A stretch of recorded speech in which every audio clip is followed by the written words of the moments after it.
Many of our animals are dying every single day by eating or getting trapped in the litter that people throw out on a daily basis. Let me ask you all a question. Would you like to go on about your day and get trapped in someone else's trash and die? According to the WDCS.org, all around the world, an estimated 1 million birds, 100,000 marine mammals, and sea turtles die each year when they become trapped in plastic or eat it, perhaps mistaking it for a tasty treat. It is one of the biggest threats to all whales and dolphins occurring throughout the world's oceans. So what is the problem? What brings us here today? Today, I'd like to talk about how littering causes so much harm to the world which we all live in and need to protect. But it is something that I believe we can help prevent and decrease by doing these next few things. We need to ensure that our trash goes into the proper bin so that it can be properly disposed of and recycled. People feel no sense of obligation to throw their trash in bins. They prefer anything that is of more convenience for them rather than walking far. For example, of people doing things of convenience for them. When you see a Starbucks drive-thru line with 15 cars and no one inside, yet no one will go inside and order. They would prefer waiting in the 15-line car. And why, may you say? Well, being in your car is at once convenience than getting out of your car. So now that we know that people litter because of the convenience of not walking to a trash bin, let me explain how keeping the world safe and clean is of importance. A time before public work infrastructure for trash disposal on a large residential area was established, sickness due to non-poorly disposed trash caused major illness, death, and disease, which medical professionals could hardly keep up with. Throughout history, especially in large cities, this has always been the case when both cleanliness and sanitation was not handled strategically, always led to disease for not only people, but wildlife caught in the crossfire of human waste. I know that there are many trash bins already, pretty much everywhere anyone goes. However, how close is it to you? One may be perhaps 1 foot away and the other one may be 10 feet away. And clearly for someone who does not want to walk that 10 feet away to a trash bin, will just simply throw their trash on the floor next to them. We need to help keep our neighborhoods look more presentable and be safe. With litter in our neighborhoods, it will increase and bring pests, thus bringing with them diseases. You keep your house as clean as possible, but with these pests now invading your neighborhood, it makes it unsafe for your health and your kids' health. According to the econmenia.org, litter has the potential to cause harm to human health, safety, welfare, and as well as the environment. Germs and parasites can be transmitted through rubberish to people, which is stated by the health.gov.au. These bacterial diseases now in your neighborhood is filled with all these types of diseases simply because people litter instead of throwing their trash in the proper trash bins. Litter and diseases are not good for your neighborhood's safety, and even when trying to sell your property, that litter can cause the reduction of price to your home because of the dirty community.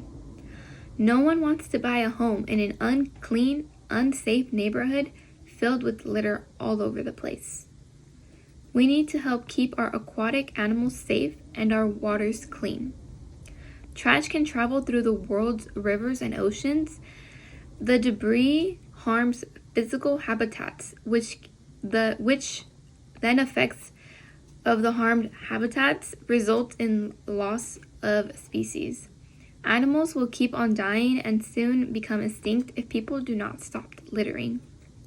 Trash in our beautiful oceans not only harms our aquatic animals but also transports chemical pollutants which interferes with human usage of river, marine, and coastal environment.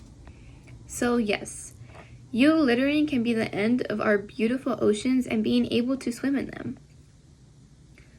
Chemicals such as lead, mercury, oil, pesticides, and other heavy metals can all be found within our oceans and contaminate them, thus contaminating the fishes which people eat, overall affecting the food chain by harming our marine life animals. So now that we've established that there's a problem, let us turn our attention towards the solution and what we can all do to meet the needs I just spoke about. One solution I have found to hopefully decrease the amount of litter in our beautiful world is for police officers to really enforce the litter laws with high ticket prices. I believe having people be stopped and ticketed for littering will decrease the chances of them littering again. No one likes to be stopped by a police officer on any occasion. Therefore, people will be more cautious and think twice before littering again. People especially do not like high-priced tickets, which they have to pay for. For example, one time I had gotten a ticket for not parking correctly, and I never made that mistake again because I did not like how high that ticket was. Littering is harmful and dangerous and should be treated as such. People need to learn from their mistakes, and people learn when it affects their money and not getting stopped by a police officer. I believe when students learn about pollution and the environment in middle school or high school, they should also be taken to beaches to help clean them up. And when kids learn about how harmful pollution is to our world, but even though they are learning it in class, they are not fully getting the full concept of how much trash is out there and how bad it can be. By having these students go out together to clean up the beaches, they understand and they see how much trash is out there and how harmful it is to the sea animals and anyone walking around. Now these students have an appreciation for the work they did by picking up the trash, and it should impact them to not litter themselves. Also, they can explain to their families how important it is to not litter, and leave an impact on them as well. By making sure every student does this, we are increasing the knowledge of how harmful it is to litter, with the more people understanding and knowing will hopefully drastically decrease the amount of litter in our streets and beaches. I believe we can help create the world through the actions I just spoke about. Now let's imagine what the world would be like with decreased litter. I hope that one day littering is nowhere to be found. All the trash will be in the trash bins, and our communities and aquatic life will thrive because of it. I know that may be far-fetched. However, through my solutions, we can each do our part to decrease it and make our world better for it. I'd like you all to imagine the world you want your kids living in. You want that world to be as safe as possible and clean as possible for their health. Consider your lives and your loved one's life and how harmful litter is and what litter brings. Imagine a world where we each did our part to make sure our world and community stay clean and everyone has better health because of it. Imagine our oceans, more blue, filled with more coral life and more animals swimming all around. So now that we've talked about what it'd be like to help stop littering in our world, let's talk about the actions you and I myself can take. In conclusion, all around the world suffers with trash and has brought dirty diseases to our communities and sea life. I believe there's something we can do about it. If we each choose to walk a little farther to throw out our trash, help clean up when trash is seen, and keep the health of our loved ones and aquatic animals in mind, we could each be doing our part to better our communities, better our world, and save our oceans. I hope through this speech I hope through this speech to encourage everyone listening to remember that harming our world is harming us.